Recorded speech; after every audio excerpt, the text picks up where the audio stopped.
That's what it feels like. That's what I was looking for. Thank you, Tammy. Hi, everyone. Thank you for joining us this evening for HIV Community Conversations. I'll be sharing my screen and slides in just a moment.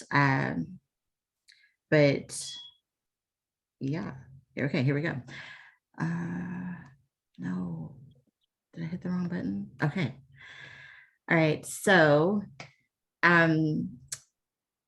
do we have language interpretation? Oh, okay, so for anyone who needs access to Spanish interpretation, we will have instructions from Jose, I believe we have this evening. I don't know if I need to say the instructions or if Jose is going to come off mute. He usually comes off and does them. That's what I thought. Thank you, Anselmo. Sure.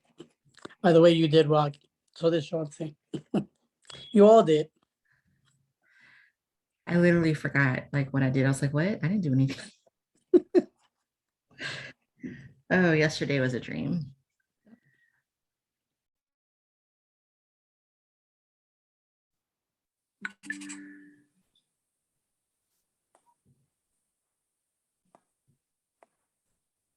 Tammy, would you like me to?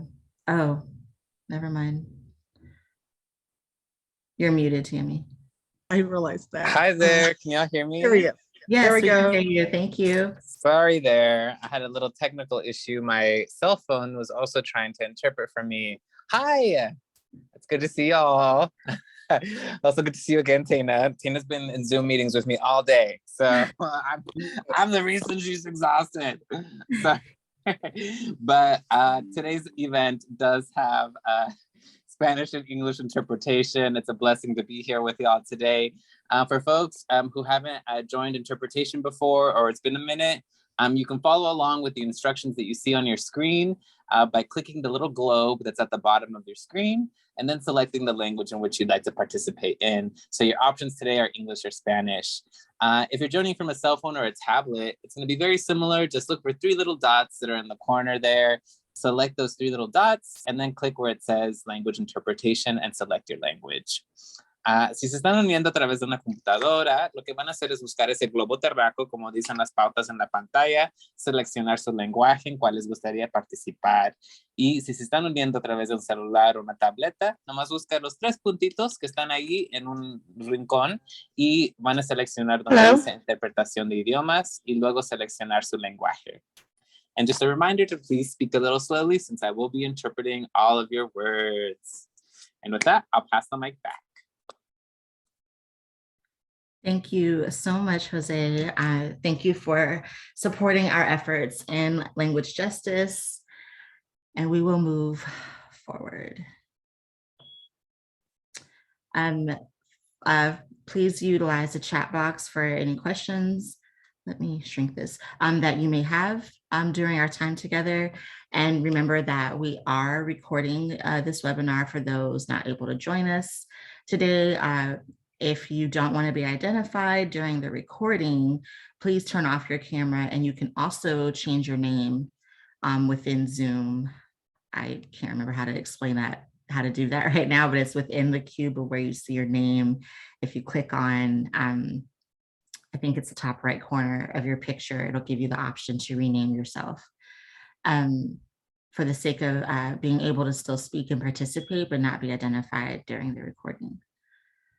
And also for the chat, because we have so many folks tonight and we want to be able to save space and time for our mentorship opportunity, if you could provide your introductions in the chat, but we will be having our welcome introductions in that space. And then we're going to give space to our Sarah Project Justice Institute Toolkit a discussion from our Sarah Project Justice Institute graduates, a couple of them, and then we'll go right into our state updates in alphabetical order. If folks are on and have a state update and you know you need to like leave early, if you could please just nudge myself or Tammy or Kevin and let us know, and then I can jump to your state so you can provide your update. So for introductions in the chat, your name, your pronouns, and what state are you joining us from this evening? For anybody who may not know me, I apologize. I am Kamaria Laffrey. I use she, her pronouns. I am the program director at Sarah Project, and I am based in Florida. So I will give folks a minute to do that. Oh, but I'll let you all gaze upon the excellence on your screen for our mentorship opportunity. We'll be hearing from, oh, I don't have bios. I apologize. We'll be hearing from Demario Richardson and Raheem White, who, as I mentioned, are Sarah Project Justice Institute graduates. They were a part of the cohort that put together this beautiful toolkit that you see on the left-hand side of your screen. And I think Tammy or Kevin will be able to put the link to access that toolkit into the chat box. And then I also allow Demario and Raheem to introduce themselves, and let me know if you want to stop sharing so everyone can see one another, or if you would like to keep this slide up.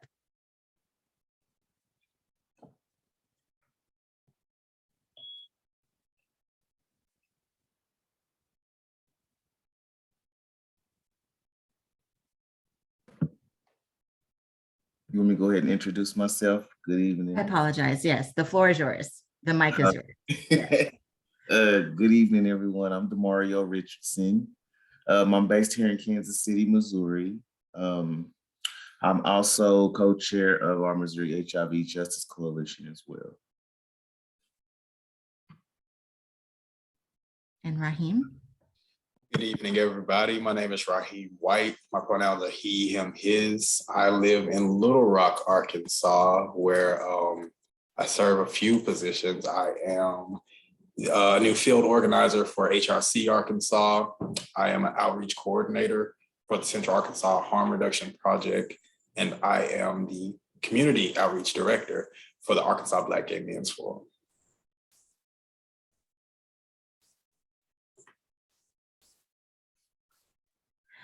Thank you both. So I apologize. I don't have any prompts for you to go into talking about the toolkit, but if you both can talk about a piece of it that stands out for you and how you plan to utilize this in your own advocacy, as well as how others can utilize this toolkit. And just to let folks know, if you're looking through the link, this is somewhat of a living digital document.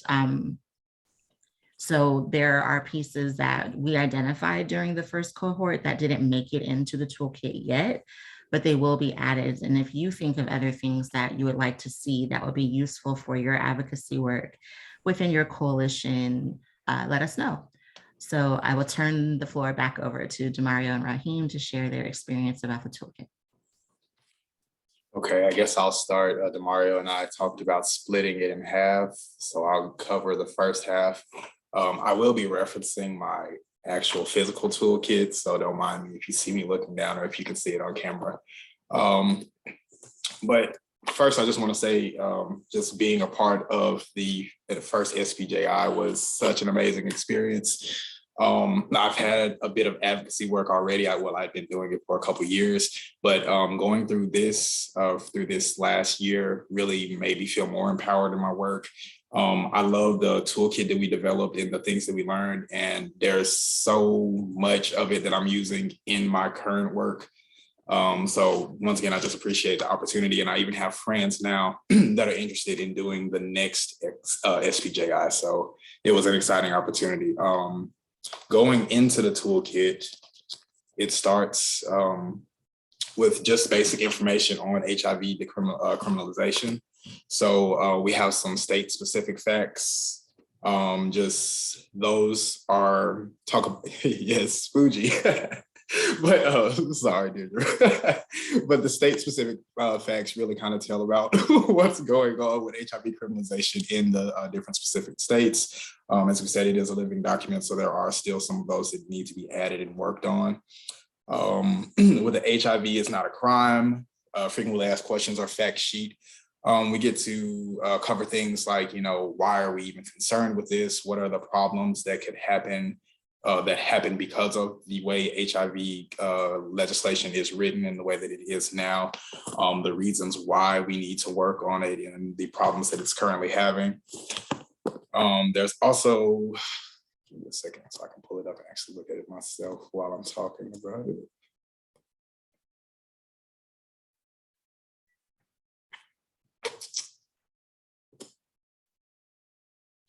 Okay, yeah, and on the HIV,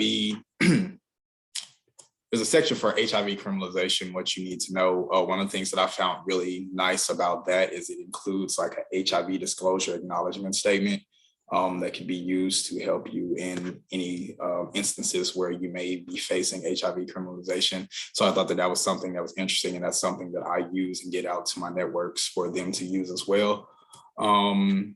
Let's see. And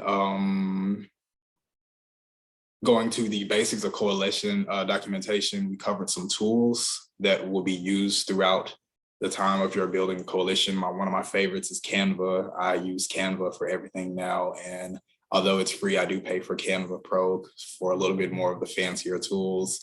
Doodle, use it all the time for trying to set up meetings. Google Meet, a free alternative for Zoom. Slides Carnival for putting together slides, show presentations. And then the State Day Coalition database template. I use this in a form of this in a lot of my current work because it's a way to just keep all of your possible stakeholders just in one place. You get all the information about their name, what organization they represent, city, email, what district they live in, so that it can kind of help you organize things when you need to take action and mobilize people. Unsplash is used for pictures, for like pictures that don't, for copyright-free pictures that you can use in for your presentations. And then of course, Zoom. We all are familiar with Zoom as we're using it now. The next section covered overcoming power dynamics and coalition work. I thought this one was a really interesting one because it dove into kind of figuring out what your leadership style is. So my leadership style was the inventor. Let me see, I can pull up the description for it. Sorry, my internet's acting a little wild. But the inventor was like the one that transforms information into new ideas. So that was something that I related to. I'm always trying to come up with new and creative ways to accomplish things, ways to bring people into the form that may not be, that we may not have reached before, always trying to find just new and inventive ways to go about things. So I really related to the inventor. It also covered personality type. Mine was ENFJ A, I believe. That was the protagonist. It covers, your leadership style. And my leadership style was a democratic or participative leadership. I like to get, the ideas from the group and get everybody's input on things before we move forward with a decision. And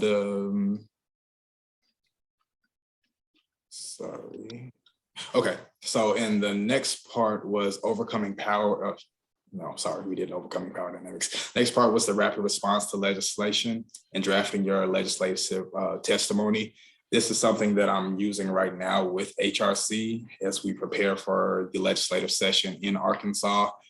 Seeing all, HRC is currently tracking about 300 some odd anti-LGBTQ bills that are being proposed.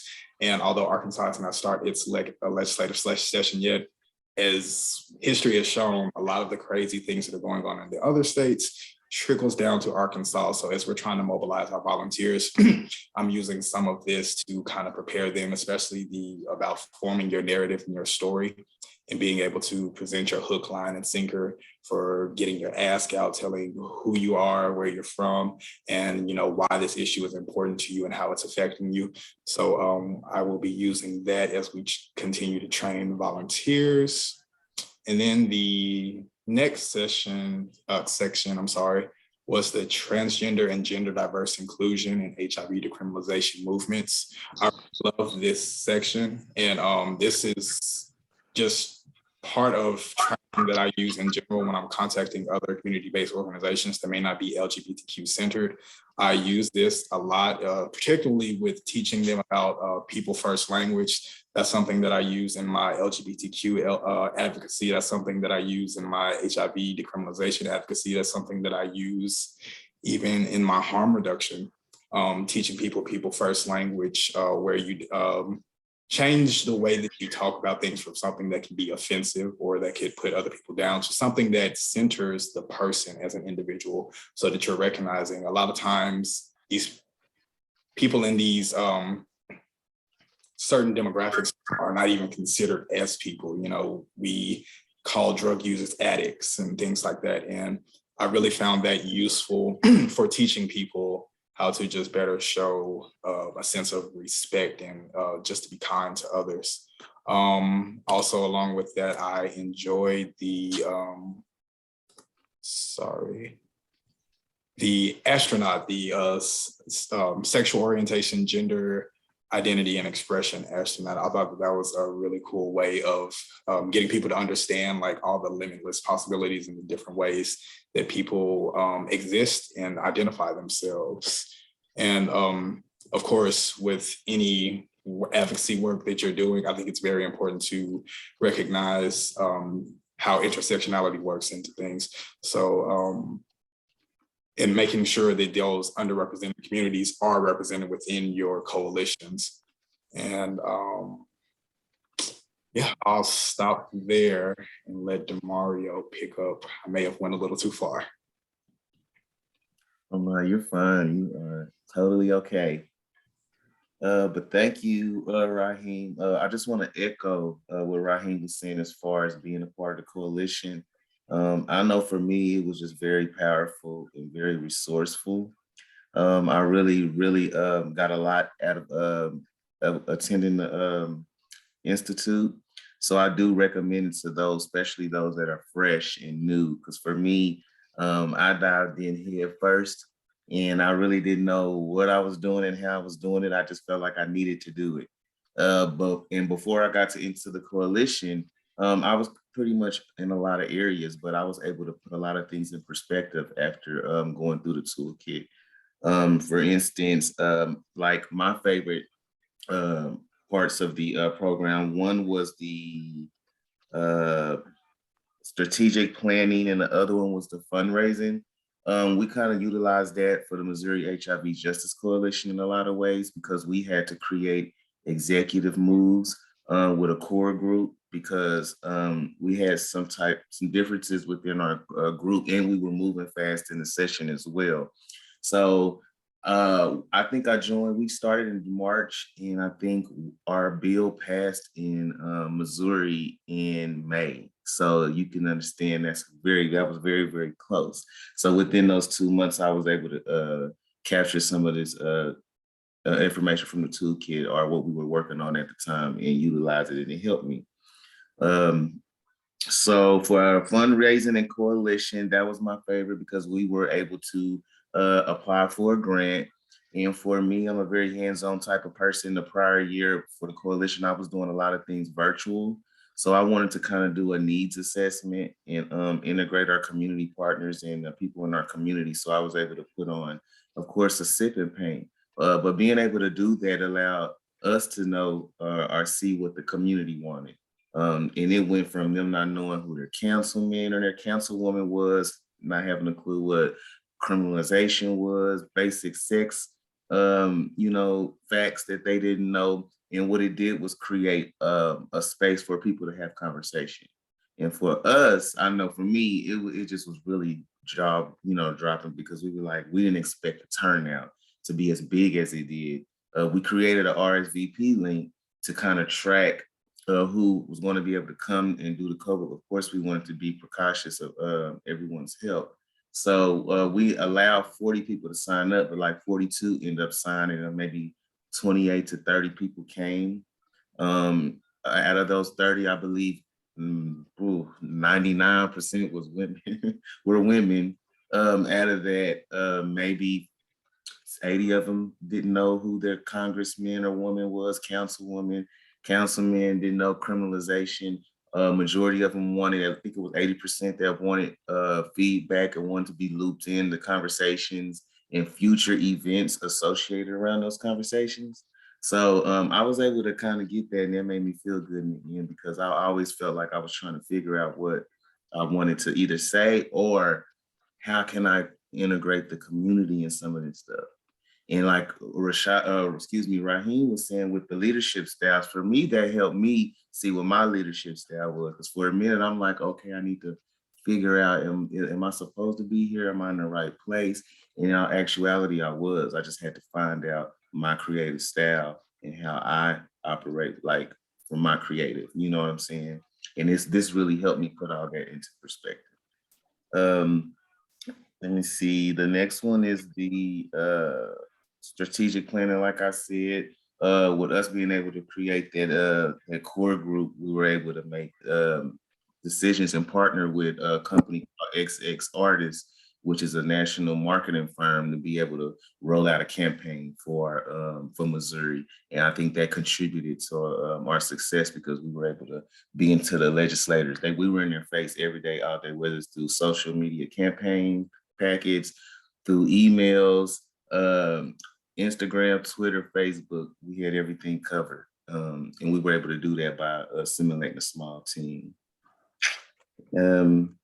So hosting HIV Awareness Day, I have not been able to be a part of that. I think it was virtual this past year that we did.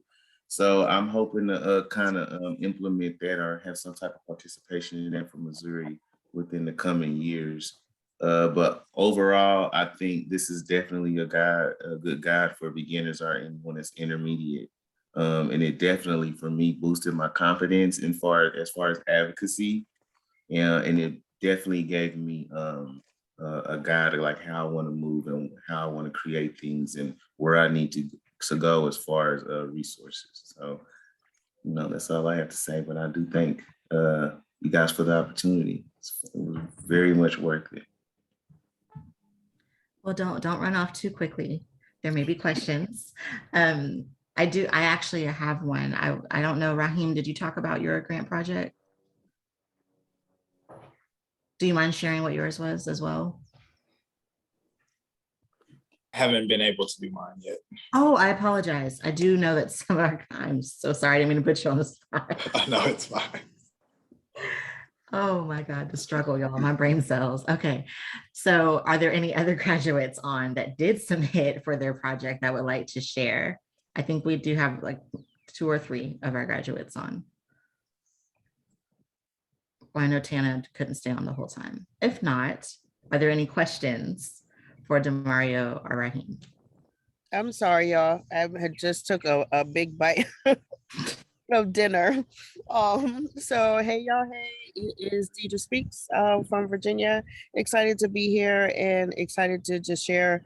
My particular project was to give updates throughout the state of the Commonwealth of Virginia about the updated and infectious sexual battery law. And so far we have been able to reach out in just You're welcome. I'm all right. How are you? the last 2 months, and we've been able to already reach out to 80 individuals to be inclusive of case managers as well as healthcare professionals and community about the update. And we have also just found out that the Department of Pharmacy also had to go ahead during the same time that we were passing our bill. Our pharmacists in Virginia actually have the ability to prescribe PrEP. So we are engaging now with the Department of Pharmacy with Virginia to do a dual fold so that folks can also know about the update on access to PrEP as well as the update to the law. And that was my project. That is awesome. Thank you so much for sharing that, Deirdre. Are there any questions, or did I miss anyone else that was a part of SPGI that wants to talk about their project? And yeah, we're good on time. Just one question. If someone wants to see a previous episode or module conversation, is that available? Like the conversation we had about someone just mentioned. No, Yeah, No. our modules were recorded for only the participants. Awesome. Mhm. So if you want to tune in, apply and or talk to the graduates and let them share with you their experiences. But I do know there were a lot of interactive things that we did throughout the modules that folks would benefit from. So yeah, check it out in the toolkit. And if you have questions or need or want perhaps one of those modules done in your area as like just an individual training, the facilitators that are listed may be available. I think in the toolkit, if their name is underlined or hyperlinked, you can click on it and it takes you to their contact information. So perhaps you can get a sample of the modules in that way. Otherwise, you have to be a part of SPJI to experience it. Demario, was that a response? What you put in the chat, was that a response to something or a suggestion? Oh, that was a response to Deirdre. I loved what she was Oh, discussing. Call to action. That was another module. yes, Well, yes. that's a good one. So for those that don't know, SPGI is a year-long commitment. So when we're talking about modules, there was a session done every month. So you would think we had 12 modules, but we didn't, because there was a break for HIV is Not a Crime Training Academy, and I think we had a review session as well. So I want to say there were 8 to 10 modules, but I don't know what a memory is because I don't have one. So if anyone can clarify that for me, that would be great. I believe there were 8. You were right. Yes. You do have a memory. Thanks. I get to have a cookie later. Yay. If I remember. But thank you so much, Demario Rahim. As a staff support of SPJI, I'm going to take the liberty and speak on behalf of Sarah staff and to the other SPJI participant graduates. It was an absolute joy to work with you all and see your evolution in advocacy and confidence throughout the process. A lot of folks started off very shy, very quiet, very reserved, and graduation showed difference. And I love the blossom that I've seen. So I'm just wanting, if you haven't heard it from anyone, like, we are proud of you and so glad that you got to be a part of the first cohort and cannot wait to see the other work that you're going to do. Awesome. So we are going, if folks think of other things to ask or comment about the toolkit or anything that Rahim and Demario shared, please utilize the chat for that. I'm moving a whole bunch of stuff out of the way. Okay. We're going to get into our state updates, starting with, just kidding. So if you, we are now currently accepting applications for the next SPJI cohort. The deadline for applications is April 21st. The deadline for applications is April 21st. I want to say midnight Eastern Standard Time. Right, Tammy? I think so. If you don't remember anything else, it's April 21st is the cutoff. So April 22nd, sending us an email saying you forgot to apply.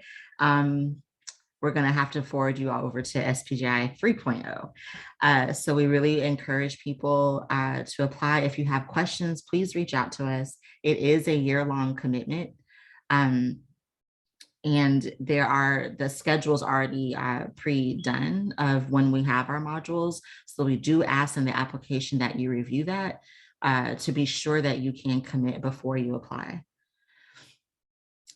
And let's making sure I'm not. Demario, are you asking for the link for the application? Yes, the link is not working. That was put in the chat. Let's see if I can copy it from the slide. See if this one works. Uh-oh. And I had a question. I just had a couple people ask me, is it one person from each state? Is that the application process, how that goes? Yeah, so we can only select 12 individuals. So let me be clear about that. that is the idea. We try not to duplicate like having 3 or 4 people in one state as a part of SPJI. So it really comes down to who applies and where they live for us to look at, and then how they fill out the application, for us to be able to like narrow it down, and make sure that we have that we're centering racial justice and gender justice, and making sure that we have a diverse cohort, folks that are in states that have laws, that don't have laws, that have passed measures. So it's a variety of things, but the demographic part really depends on who applies and how many applications we get. And let me know if that link was better. Okay, cool. And then Darren asked a question for you all, Raheem and Demario. I lost it. Oh, why did you get involved in HIV activism?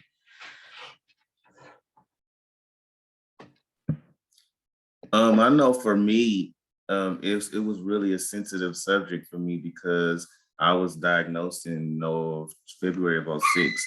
I didn't come into my diagnosis or like accept it probably till 5 years ago. So I feel like I missed out on so much. And I feel like there were so many other young African-American males that was going through what I was going through, because if you looked at me back then, you wouldn't have a clue that I was going through whatever I was. So I just felt like after I was diagnosed with cancer and I beat it, I was like, if I get out off this bed, I'm never going to sit down. I'm not going to stop, and I'm going to help as many people that I can help for the rest of my life. This became a lifestyle for me. And with the help of Miss Latricia and the Cero Project, it really, really, really put some meaning to my life. And I really feel a lot better than I felt in a long time, especially with helping other people. So for me, it resonates close. That is powerful. Thank Story you. was sorry.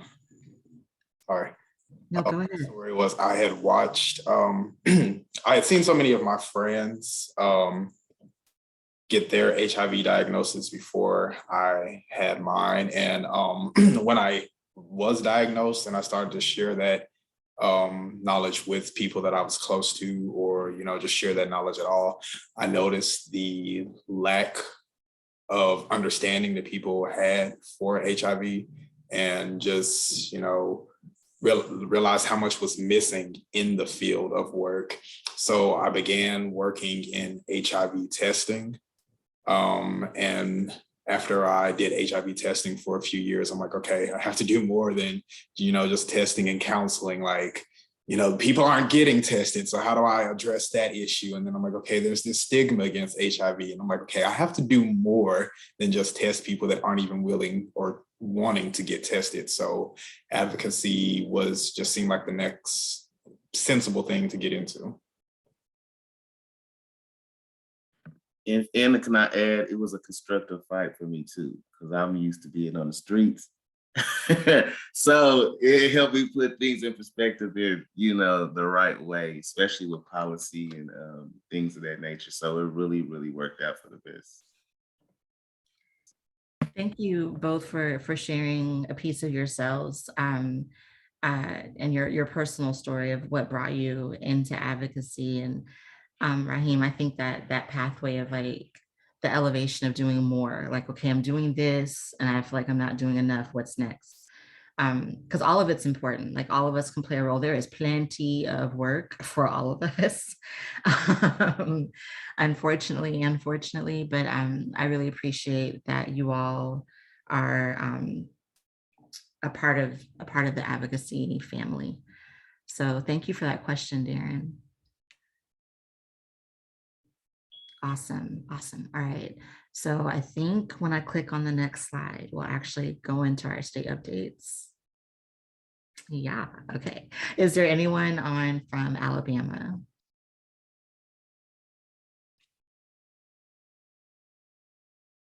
And if I go past your state too quickly, just nudge me and be like, you went too fast, Maria. Alaska, Arizona, Arkansas, I believe Arkansas may have missed the last one, and that was my fault. So I will update. Arkansas has started the Arkansas HIV Reform Initiative.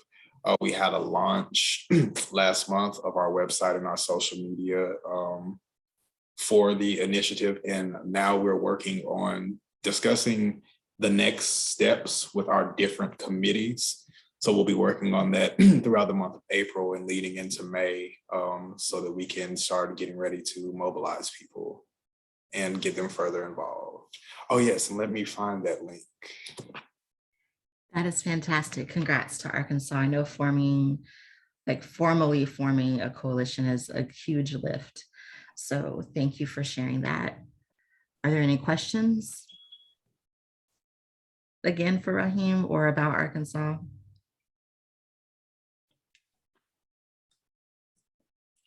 And also feel free to utilize the chat. Am I good to go ahead, Raheem? Yes. Okay, thank you. California. Colorado.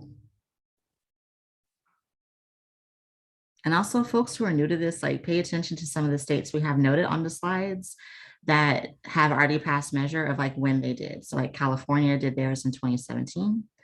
Colorado was 2016. So this work isn't brand new. And people are making amazing progress across the nation. Connecticut. That is I'm sorry, am I pronouncing it wrong or is it spelled incorrectly? You're pronouncing it correctly. Okay, because that just threw me off. And that's my bad because I look at the slides along with Sarah's staff. So that's the first time I noticed it. Anyway, we look at these slides like all the time. Okay, sorry, I'll definitely fix that. Delaware.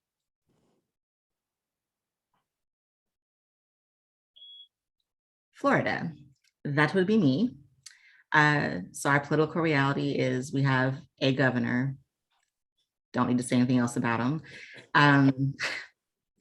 One exists, one holds office, but the Florida HIV Justice Coalition did submit legislation this past session. It resulted in no movement. Our session ended, I want to say March something.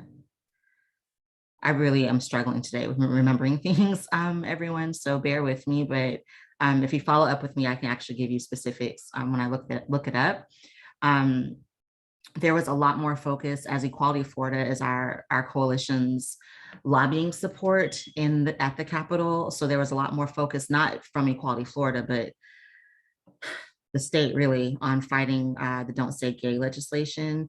Equality Florida is positioned to go to court behind this harmful legislation. I even heard that there are teachers fighting back with really creative rules in their classrooms to kind of fight back in their own way, or they're just quitting altogether because we have some really rural areas, but there's still folks that live in those rural areas that are a part of the LGBT community that are feeling silenced and erased.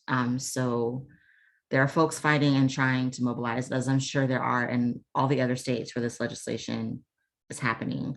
Meanwhile, our coalition has an opportunity to plan a statewide educational summit on criminalization. We've been working really hard with doing trainings and workshops and building relationships with folks that haven't been a part of the coalition since its formation in roughly 2016. So we're really hitting reset and looking at putting together a space to bring in stakeholders that can uplift the issues around criminalization and get more engagement with legislators. And as I said, local trainings are taking place in various regions. We actually have a coalition call tomorrow at 1 o'clock Eastern. And if you are from Florida and have not received the reminder, it's because I didn't send it. But there is a calendar invite that I will send out to the Florida listserv so folks can be on that call tomorrow. Any questions?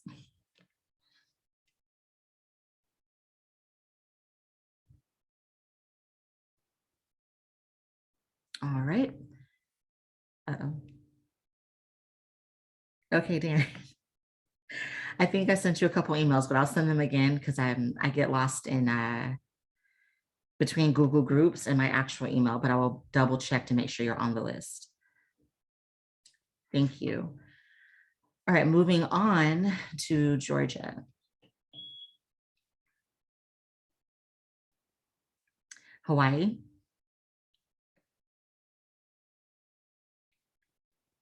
Idaho. Hi, everybody. I just realized what I forgot to do today, and that's make a slide for, for this, but it wouldn't have been much of a slide. Our legislature thankfully finally adjourned.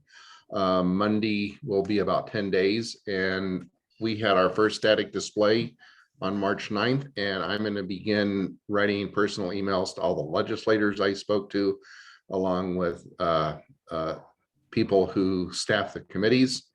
And tomorrow I'm going to lunch with a friend of mine that's running for the House.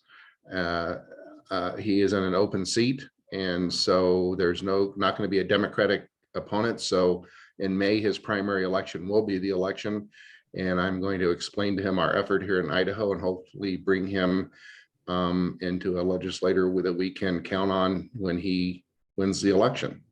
And that's what's going on in Idaho right now. Thank you, Kevin. Are there any questions?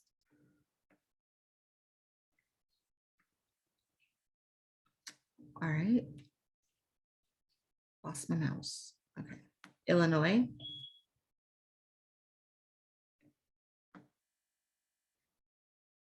And we don't have on here that they repealed last year, right? This is 2022. Yes, they repealed last year. So we need to add that to this slide as well. Thank you, Kamari. I'll make note of that. Yeah, no problem.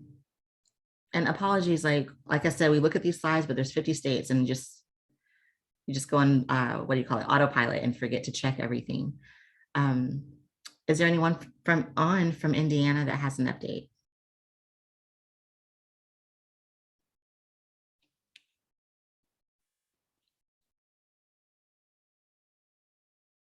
All right, Iowa.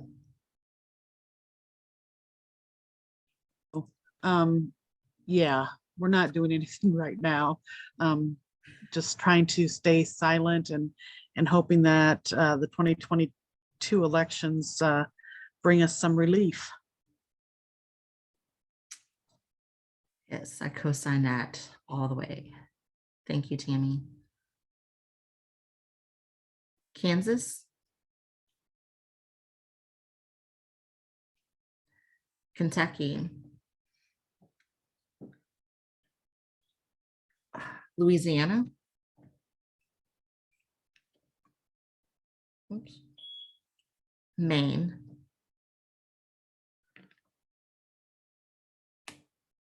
Maryland. This is Melanie. I am present. Maryland is had a work group, and we're now going to work towards developing a coalition. We had a bill in the current session, which is just about to end, SB 547, and it was withdrawn due to lack of support and organization with the witness panel. We found out too late to meet the deadline to present written testimony if you weren't going to be there in person, or to sign up to speak. We had less than 72 hours notice, and there was an unforeseen opposition that happened. MCASA, which is Maryland Coalition Against Sexual Abuse, they opposed the bill, and the Senator Lamb wasn't aware there was any opposition, and he had trouble getting a co-sponsor. And so as we formulate the coalition, I'm a community co-chair for the Baltimore City Health Department's HIV Planning Group and Commission. And I mentioned it the next day at the meeting.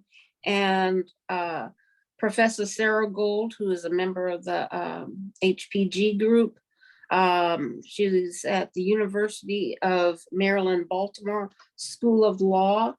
And she has a group of students who are working on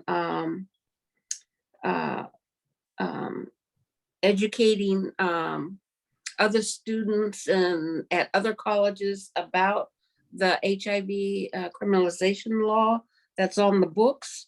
And what we're going to do is educate legislators, their staff, in both the Senate and the House. And we're also going to invite MCASA to be a part, because what they don't realize is they don't need to oppose the law, because this law, if it's repealed, that's the most ideal, or at least modernized. It's a benefit to the women that they advocate for, because the women won't have to negotiate condoms. They learn about PrEP and PEP and realize that this removal will lessen the experience that they have being abused. And so we're going to invite them to the table. There's another organization, Power Inside, that works with women who are sex workers, abused women, the House of Ruth, which is all about helping women escape abusive situations, Turnaround, which does the same thing, and does workforce development, the Family Tree, which teaches parenting classes and anger management classes. And then there's an organization that works with sex workers. We're going to get them on board, and we're all going to be educators, because Senator Lamb is seeking a co-sponsor and help with getting the bill for next season or the next year's session. And during AIDS Watch, there was a delegate from Maryland, and I'm going to get him on board to co-sponsor and work with us. And I didn't know I needed to make a slide, so I will, on the next call, have information on a slide. Thank you. Thank you so much for that update. Thank you for your work on building a coalition. And thank you for like seizing the opportunity yesterday at AIDS Watch with that delegate. I just almost fell out my chair. I was like, that's how you do it. As he was speaking, Melanie was in the chat, like, will you co-sponsor? And I just thought that was amazing. I also love what I'm hearing about the engagement of a variety of stakeholders and bringing them to the table. That is very key. From my own experience of doing the work in Florida, it was a slightly missed opportunity because our strategy was different, and every state's different. So I'm just really excited to hear that you all are being intentional about who's coming to the table in your formation. Are there any questions for Melanie?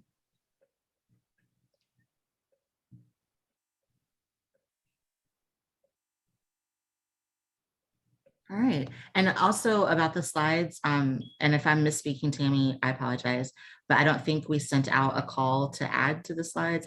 We might have, I don't remember, because, you know, memory, but we will try to make sure that we give folks time to add in a slide if they want to. It's no big deal if you don't. I literally added mine in like around 3 o'clock today, so don't feel bad. All right. Massachusetts. I always say that wrong. Okay. Michigan.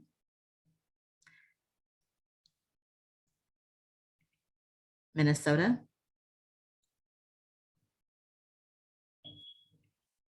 Mississippi. Hello, everyone. Mississippi Positive Network is at this moment.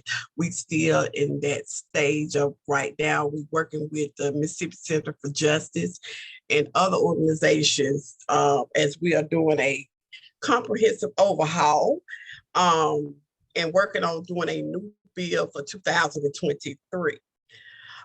We also are working on at the moment trying to get new advocates engaged due to the fact that we don't have a big coalition for more people to be involved in the coalition. So we're working on trying to recruit new people in Mississippi to come along and be in a coalition with us.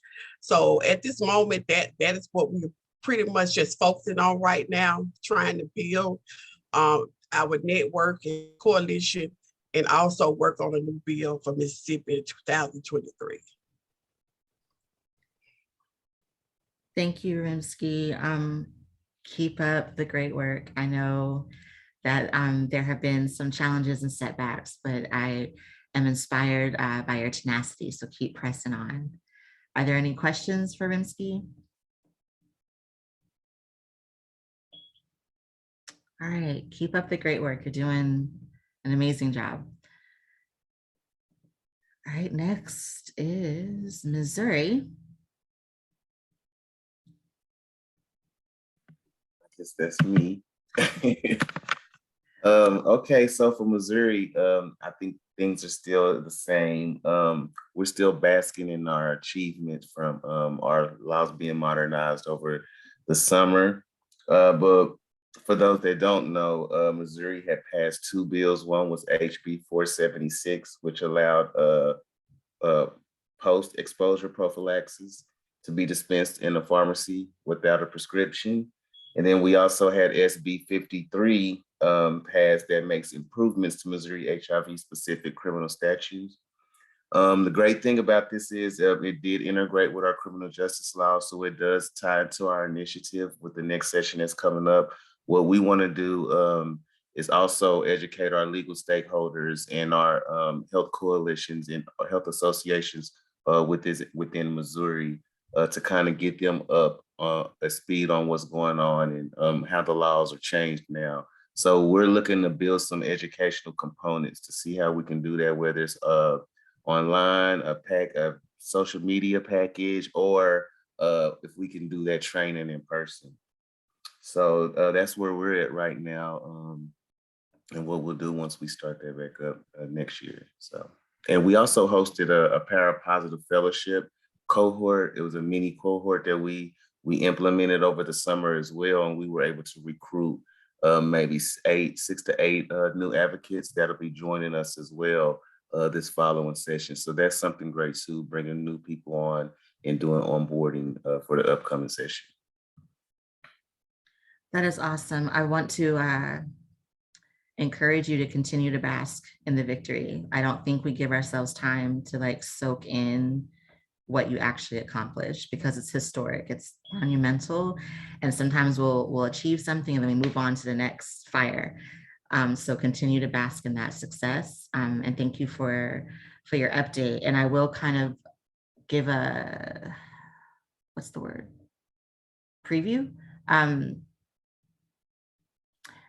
of an idea of, HIV is not a crime training academy is coming up, and there will be an opportunity for people to submit ideas for proposals of panels and workshops. So those of you that are presenting today or that have ideas around challenges, successes, advice, different things you experienced in your coalition building, those can be submitted as workshop proposals. So just dropping that there for you.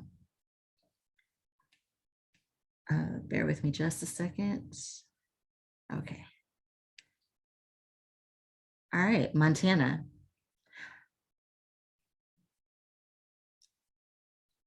Nebraska.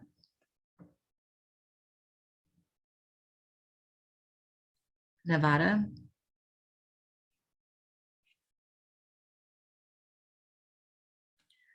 New Hampshire.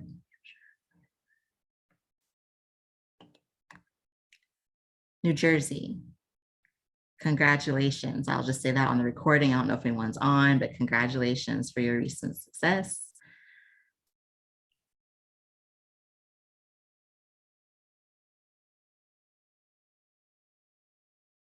All right, New Mexico.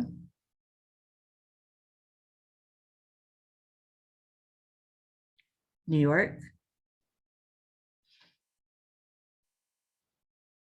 North Carolina.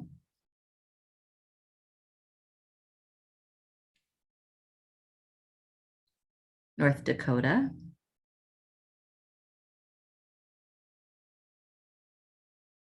Ohio.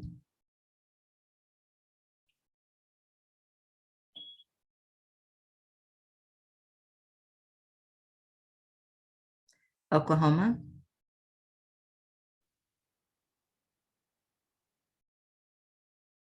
Oregon. Pennsylvania.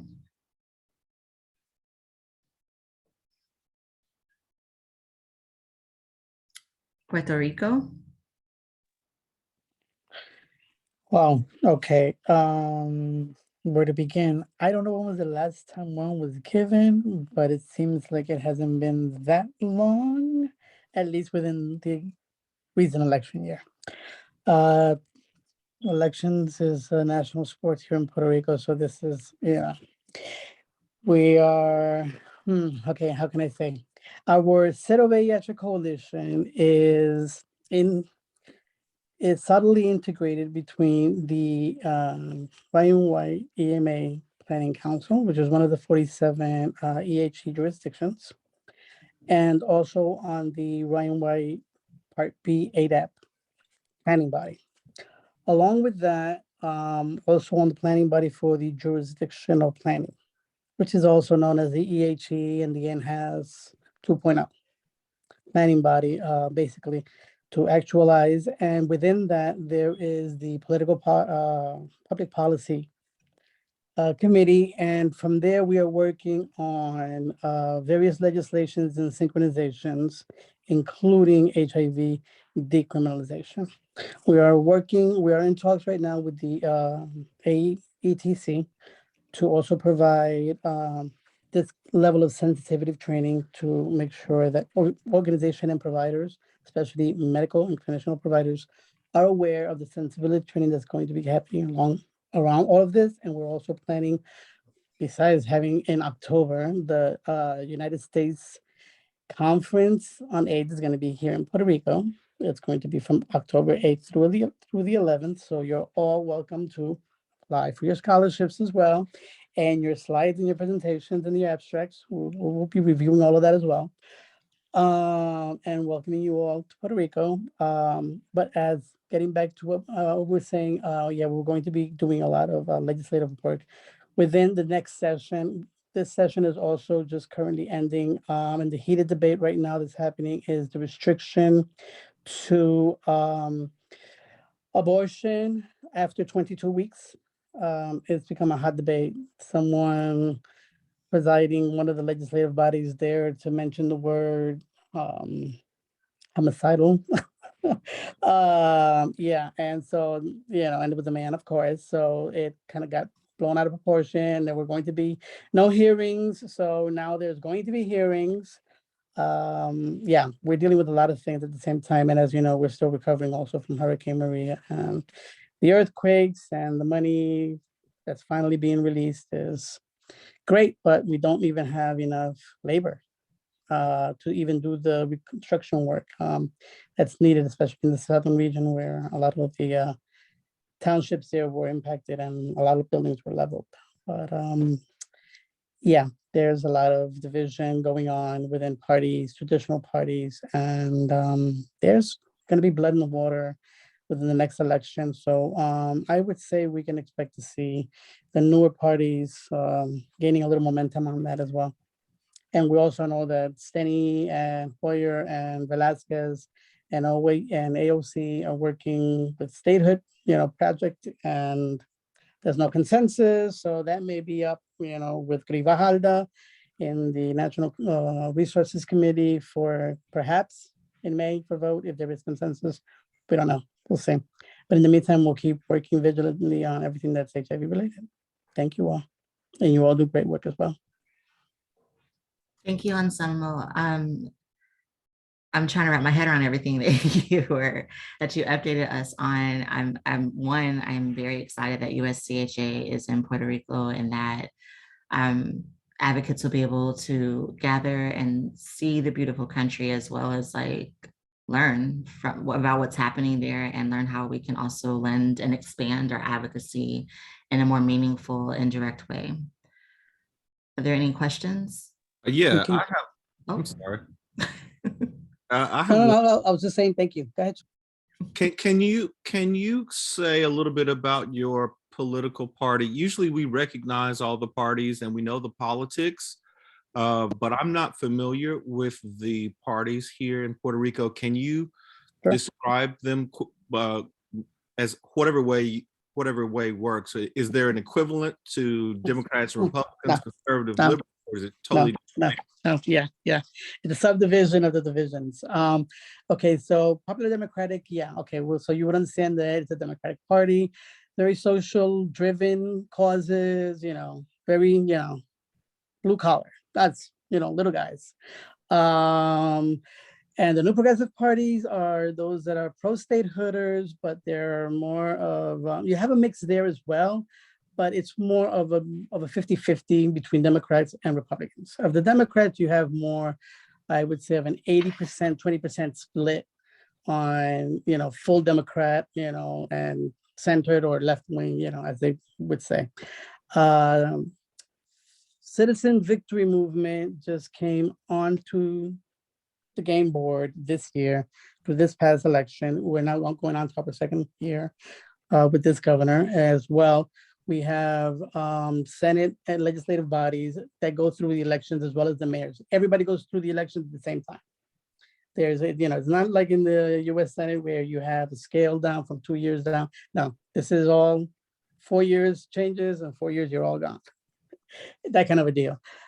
So Dignity Project is also new and it's a splinter from the New Progressive Party. Basically, those are the right wingers. And henceforth the abortion bill now with the 22-week limitation, blah, blah, blah.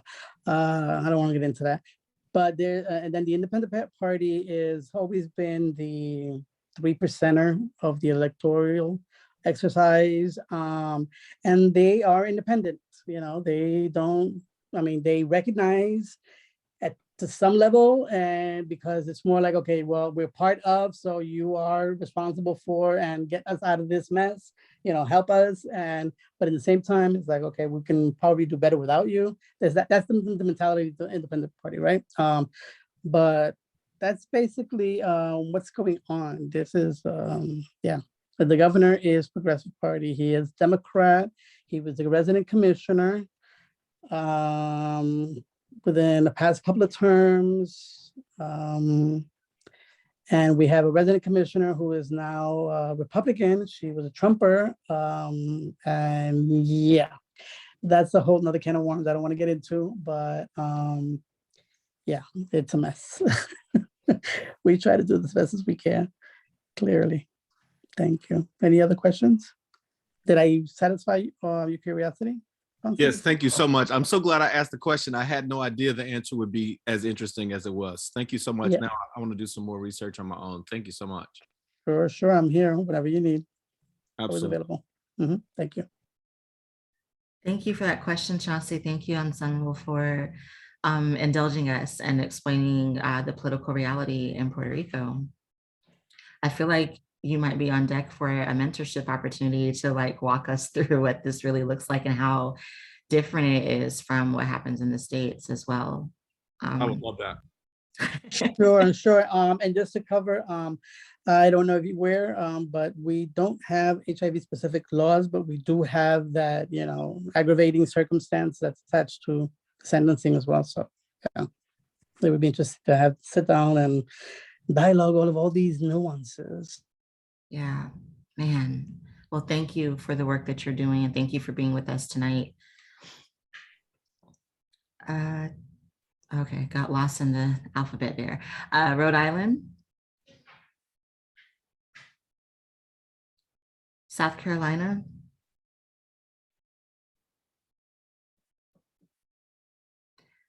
South Dakota,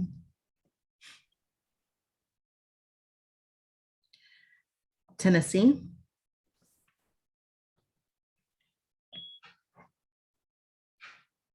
Texas. I believe Tana said that she had to leave. Okay. Utah,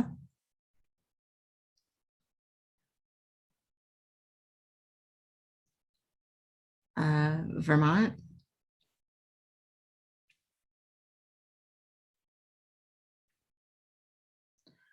Virginia, Hello, my favorite partners in change. I am so excited to share with you. As you see, we are in a really exciting space that we did do some reforming in 2021.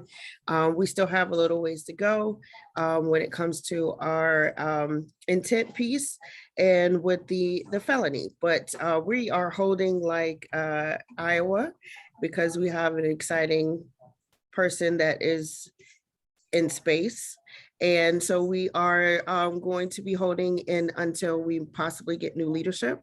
What I will say that we just recently also found out is at the same time that we were going through reform with our law, the pharmacy, there was also a law passed where Virginia also has the ability to have pharmacists to prescribe PrEP. So we're excited to try to work together, like I stated earlier in the call, that we're going to be working together with the Department of Pharmacy to do a dual information awareness update session from across the state. So, and we had some amazing calls today with all of our delegate, our congressmen and senators at AIDS Watch. So we're really excited for what is to happen next in the Commonwealth of Virginia. And if you have not already heard, got to do a shameless plug. We are definitely getting and rearing up and gearing up for HIV is Not a Crime Training Academy 5 in Emory and Henry College. So we're excited to have each and every one of you to come to Virginia and experience the love that Virginia has here for everyone. And as well, we are working with the hospitality, gathering our hospitality so that you have an awesome time on purpose. So looking forward to that. And that is our update for Virginia. Thank you for that, Deirdre. And I apologize that when I mentioned abstracts earlier for HYNAC that I didn't even think to talk about like where HYNAC is going to be. So you all get ready. The campus is beautiful.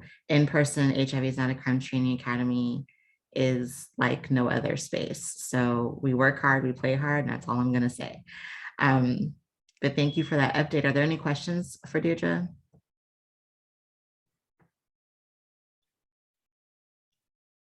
All right, thank you so much for that update. Washington and West Virginia.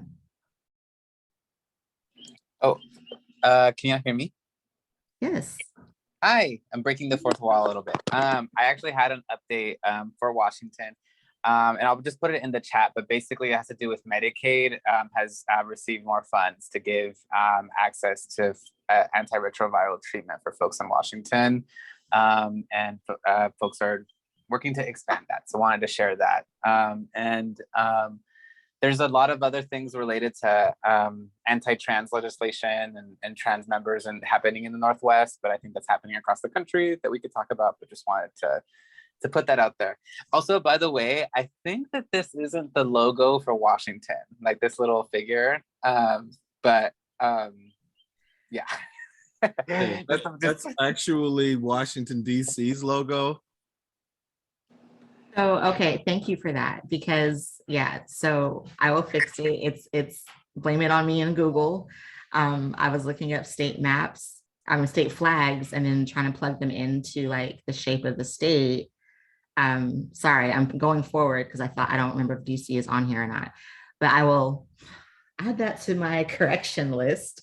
So thank you for that, Jose and Shanti. It's all love. It's all love. it's all love, but it's also embarrassing. So is that the shape of Washington though? It's the shape. It's just the DC flag. But I think maybe it's a sign that DC should also be on here. So maybe I feel like I saw one where DC was. But the only reason that I even know that this is wrong, because just for other folks, I really have learned a lot from this slide set, and I use this in my organizing now, and actually will do this with folks. And I borrowed some of the slides, and somebody from Washington was like, "This isn't Washington." but I've learned a lot. So let folks know this is a tool right here that people can use in their organizing. SPJI graduate. Boom. Boom.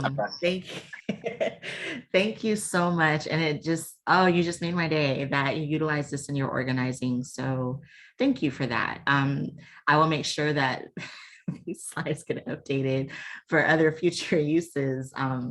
So folks aren't getting called out when they're facilitating workshops with these slides. And thank you, Kevin. I don't think it is either, but I'll fix it. So, all right. I think I already called out for West Virginia. Wisconsin, which I believe is correct because it clearly says it on there, but it could also still be wrong. Wyoming. You're doing great. Thank you. Chauncey, fake news. Okay. We are at the part of our community conversations where you can ask questions, share comments, share what's on your mind around criminalization. If I will say up front, if the questions posed towards Stero staff and we don't have the answer, or none of the other advocates on here have the answer, we will follow up and make sure that we get you whatever resource you're looking for. Please stop laughing at me. I see your faces. Hey, I've looked at them for how long, and years. Didn't notice. Yeah, didn't notice. All good. Anything pressing on anyone's minds while you're thinking? Just a reminder that, let me see if I can run through the links. SPGI, we're taking applications for the cohort. Applications close April 21st. HIV is not a crime training academy will be June 4th through the 7th. Yes. In Emory, Virginia, 2023. Yesterday and the day before, we had panels for AIDS Watch. So for those of you that weren't able to attend, hopefully next year, AIDS Watch will be in person, and you'll get to experience walking the hills with 300 something people living with HIV and taking over the Capitol. It is an experience, again, like no other. Like HINAC, we have our own energy, and then AIDS Watch has a completely different energy. It's almost like a high that you get just from being in a space that's perceived as a powerful space, but it's really identifying who does that power belong to. And when you realize that you're with other delegates from your state, advocating and speaking on issues around HIV and holding our Congress folks accountable, it's just, it's a very exhilarating feeling. I think those are all the recap announcements that I could contain in my beautiful little brain. And I'm trying to keep up with the chat as well. But also, thank you, Tammy. Much love to everybody that shared their state update. Much love to our SPGI graduates. And special love to our language interpreter, Jose. Thank you for doing double duty. You came off interpretation to give it an update and still doing the work. So thank you so much for how you all show up in this work. I will look to bring our time to a close if there aren't any questions or comments, and just want everyone to hydrate, rest, take care of yourselves, and we'll see you on the next Zoom thing. Bye, everyone. Bye, everyone. Have a great evening. Love, take care, stay well. Bye, everyone. Good night.